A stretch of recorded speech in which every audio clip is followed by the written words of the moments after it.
guys, papunta kami ni Mika ngayon sa Saigon Opera House. Andito kami ni Mika sa Notre Dame Cathedral of Saigon. Ang daming tao kasi December 24 ngayon. Sisimba mga tao. Tingnan nyo, ganito pala sa Vietnam, Christmas Eve. Ang daming tao. Parang ang dami ko nadidinig ng mga Pinoys. Notre Dame Basilica of Saigon from afar. Yung grab namin, binaba kami sa malayo kasi may misa pala sa Notre Dame Basilica. Napakadaming tao kanina. Kaya ngayon, nilalakad namin ni Mika from there hanggang sa Opera House. Doon namin makukuha yung ticket sa clock booth. Ayan na yung Opera House. Tapos, ayun na yung clock booth. Ito yung clock booth. Ayan, ayan, ayan yung sightseeing yung may nakalagay. Ayan, yan ang clock booth. Katabi nitong Opera House. O, may Santa rin dito namimigay ng gifts. Pero payat version kasi dito sa Vietnam pala, sabi ng tour guide namin, kukunti lang ang mga overweight. 3% lang raw ng population nila is overweight. Nasa unahan na kami ng line. Kami nasusunod ni Mika. Ayan na yung mga bus. Ayan pala yung ticket namin. Good for 2 na yan. Sa Klok Binok, mga 315 pesos per person. 45 minutes na city tour. Ayan, kami na. Sa taas kami ni Mika. Gusto niya sa likod na likod eh. Sana meron. Thank you and goodbye everyone. Thank you. Yan, magsa-start na yung city tour.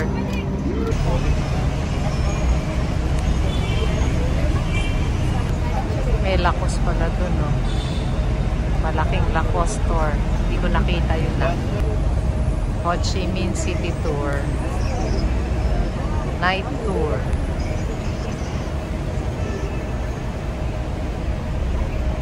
Pangalawang beses na namin itong ginawa. Noong una, 5 o'clock ng hapon. Kaya ayaw ni Mika daw ng ganun. Gusto daw niya gabi. Kaya nag-book ulit ako sa Klok. Pangalawa na to. Night time naman.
First time ko sa Vietnam and na-appreciate ko talaga ang Saigon.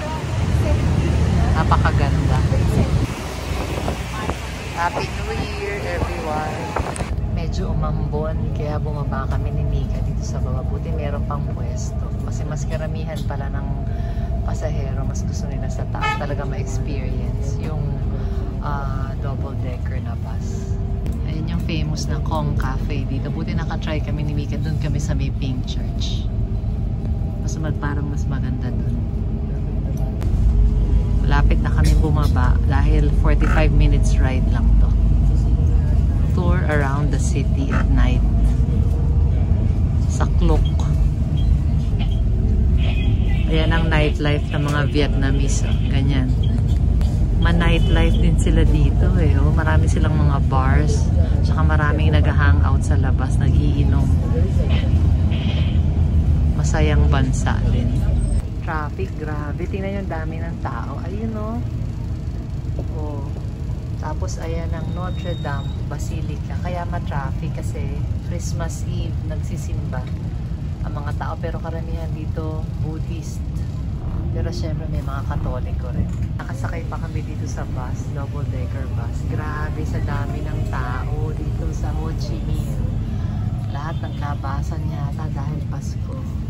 Christmas Eve. Bababa na kami ni Mika mamaya dahil tapos na yung 45 minutes na city tour. Pupunta na kami sa Bui Vien Walking Street. Ewan ko kung tama ang pagkakasabi ko ha. Ayan, nakababa na kami sa bus. Mag-grab na kami ni Mika papunta dun sa Bui Vien Street. Buti hindi na umaambon. Kanina medyo umambon ng konti. Natapilok pa ako kasi hindi katawa ng tao. Natapilok ako, shit! Hermes. Ayun. Ito Louis Vuitton. Ito ang high-end area. Nasa malapit sa Opera House. Naintriga kami ni Mika kung ano to bumili kami. 15,000 long. Mukha namang masarap dahil rin naman. Ano kaya to? Anak pa yung isa. Subuan mo ko. Sarap. 20,000. Hindi pala 15,000. 20,000 masarap. Para siyang ano, parang pichi-pichi. Ang lasa, ang sarap. Ito, presyo ng massage dito. Ito na ang Bui Vien Street. Ewan ko kung tama ang pronunciation ko. Pero dito nga yung mga inuman. Gimikan.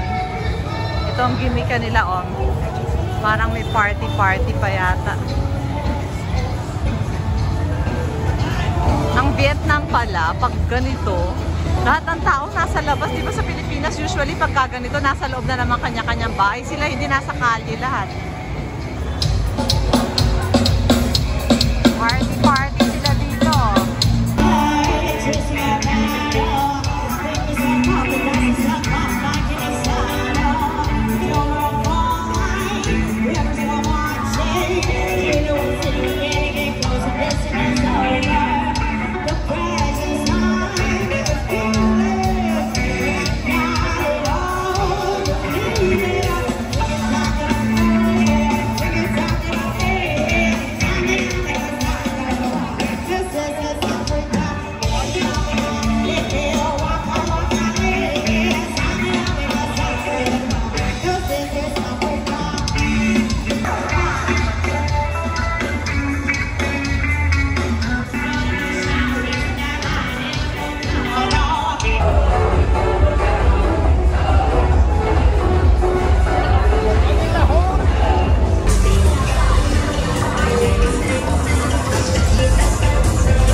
Party-party, sobra. Or baka hindi ko lang alam ganito rin sa Pilipinas. Hindi naman kasi ako lumalabas ng ganyan.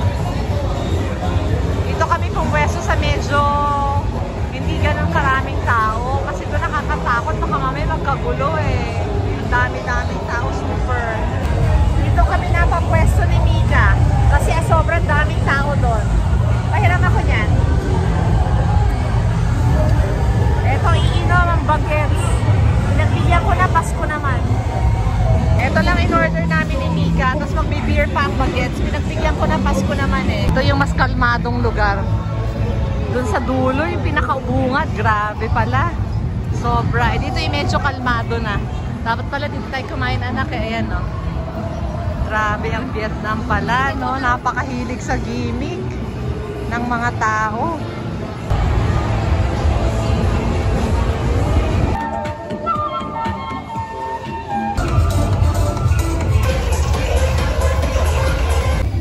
Cute ng Coco, ang liit. Dumaan kami ni Mika 7-Eleven before umuwi. Galing Bui Vien. Kasi kumain naman na kami doon. Bumili lang kami ng konti na kainin sa hotel. Kasi Mika gusto yung pillows. Meron naman sa Pilipinas. Wala daw ng ganyang flavor. Our last day in Vietnam. It's our last day here in Saigon. Pero ang flight namin is 10 o'clock pa mamayang gabi. Kaya susulitin namin ang araw. Pupunta muna kami ngayon sa Van Han Mall. 41,000 dong from our hotel.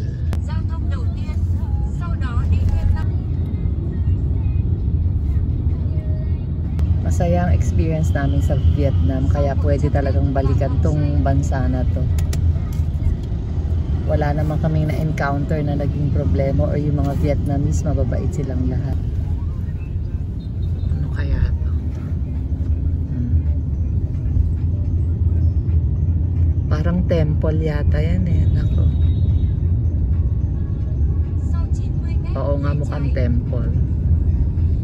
Van Phong. We are here sa Van Han Mall. Ayan, nakahabol pa. May isa pa kaming nakitang mall before kami umuwi mamayang gabi sa Pilipinas. Van Han Mall.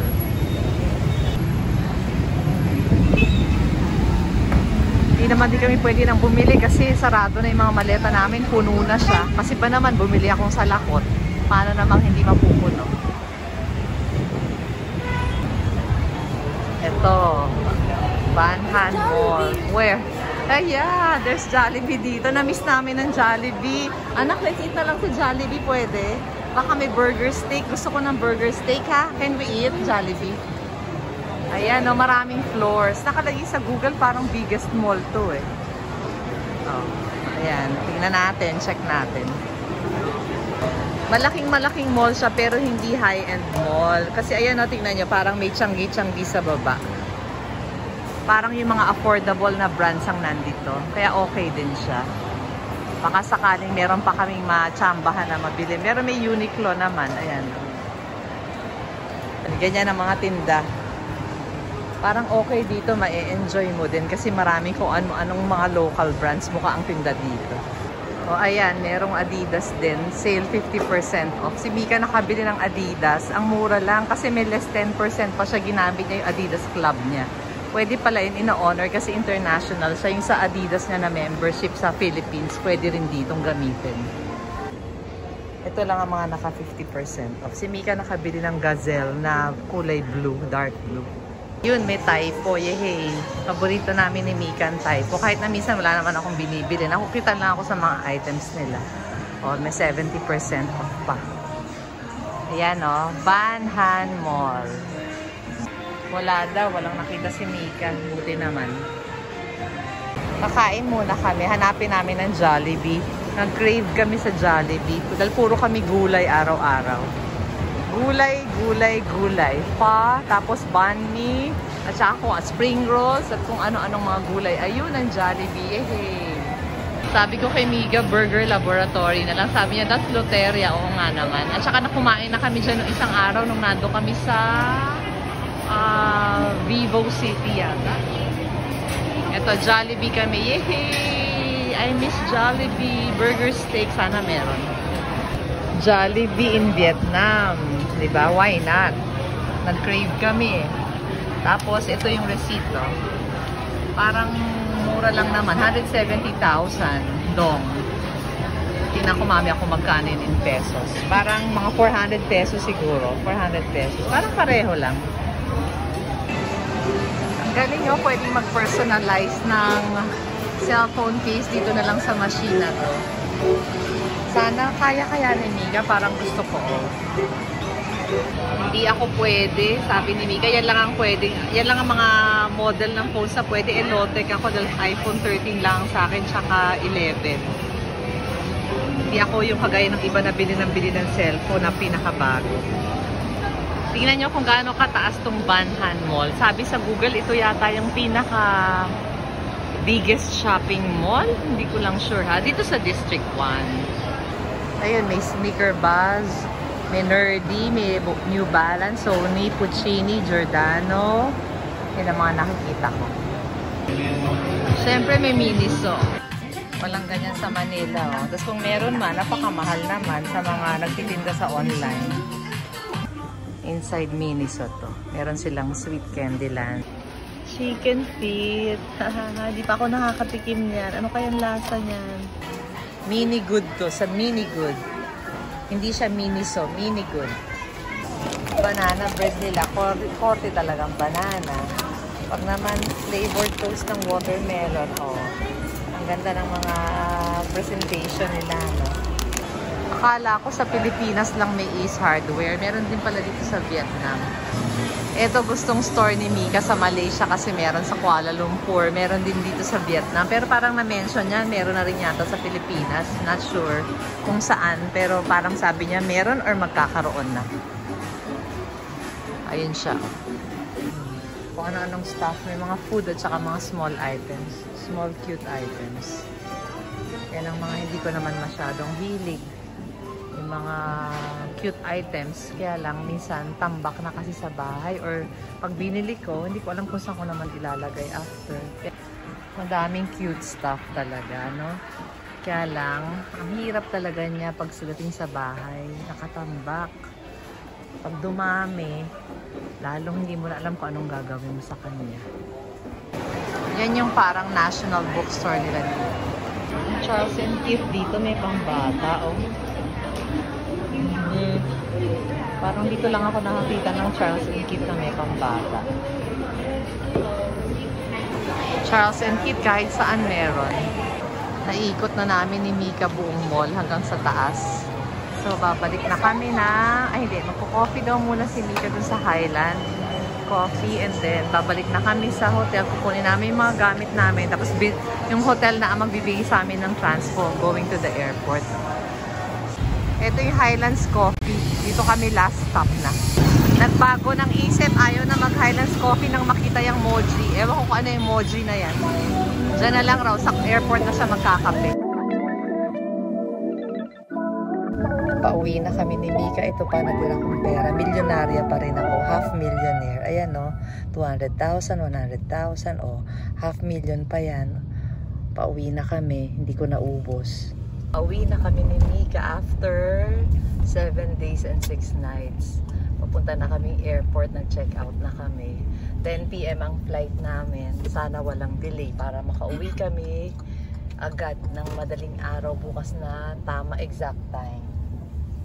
Ang ganda ng Vietnam, hindi ito magiging last kasi talagang nag-enjoy kami sa stay namin. Mabait ang mga Vietnamese, okay yung natirahan namin, masarap ang pagkain, mura pati transportation, yung Grab, napakamura. Itong papunta namin ng airport, yung hotel na namin ang nagbigay ng transportation, wala pa siyang 400 pesos. Ay hindi, 400 pesos siya kasi 180,000 dong. Kaya talagang okay puntahan ang Vietnam. American University of Science. Meron palang ganong school dito. Siguro school area to. Mga universities nandito. Ayun, may pharmacy. Ang hirap makahanap ng pharmacy. Or baka hindi lang kami marunong pero napakamura ng gamot dito sa Vietnam. Imagine yung kay Mika na Epiduo Forte na 2,100 sa Mercury. Dito nabili lang namin ng almost 500 pesos. Tapos yung Contractubex na dyan sa Manila nasa 700 pesos. Yung size na binili namin dito is mga 400 pesos lang. Pati Circ, yung Circ na gamot ko pang vertigo, 60 pesos per tablet dyan sa atin. Pero dito lumalabas siya na parang wala pang 10 pesos, 9 something lang eh. Napakamura ng gamot. Sana ganon din sa Pilipinas. Ang Bangkok, akala ko siya na ang pinakamura. Pero itong Vietnam pala, ang pinakamura talaga pagdating sa mga gamot na kailangan ko. Ewan ko lang yung mga ibang gamot. Tapos yung mga kailangan namin mura dito. Thank you, Saigon. Bye-bye. Next time, punta kami ng Hanoi. Hopefully. Pero ang Saigon, definitely okay. For me, okay. Kahit nasabi nga marami raw medyo delikado. Oo, siguro totoo yun. Pero so far sa amin, maganda nag-experience namin. Walang naging problema. Lahat ng na-encounter namin na tao, lahat mababait. Medyo ma-traffic. Buti pala 5 o'clock kami umalis ng hotel. Kahit na 10 pa yung flight namin, mabuti na yung maaga. Kasi medyo napakahaba ng pila dyan sa airport ng Vietnam. Nung Saigon, nung napapunta kami ni Mika, grabe, inabot namin. Sobrang daming turista. Kaya dapat marami kang time, allowance. Parang di ako pinawisan dito. Doon lang sa Bentan Market, sa loob. Pero doon sa labas, parang okay lang. Bentan Market, hindi naman kami masyado nakapag-ikot. Kumain lang kami doon minsan, tsaka bumili ng tela ni Senyora. Pero wala kaming nabili doon masyado. Kasi parang Green Hills lang. Parang Green Hills. Kaya lang parang mas maganda yun dito kasi parang mas malaki talaga. Sorry, internet ano? Mukhang kaya kong mag-drive dito kasi left-hand drive din sila. Pareho sa atin sa Pilipinas. Kaya kaya, mukhang kaya. Pati yung dami ng motor eh. Ganon din sa atin, kaya parang kaya. Nasa airport na kami. Ang ganda ng sunset oh. Bye-bye Vietnam! Thank you for the wonderful 7 days. Sa uulitin.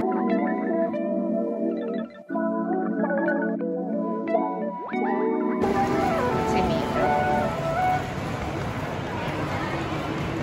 Nagki-kill time kami ni Mika. Yung sabi ko kaninang sobrang pera ko sa taxi.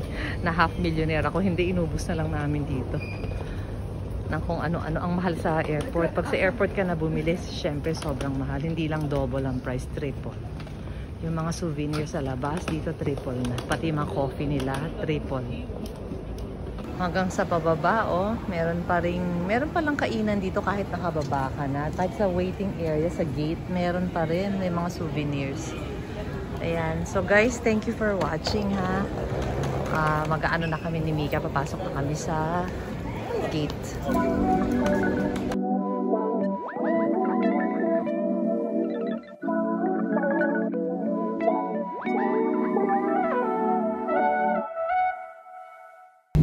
The local time is 38 minutes past the hour of 1 in the morning.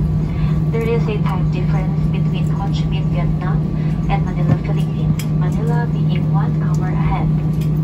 The ground temperature is at 20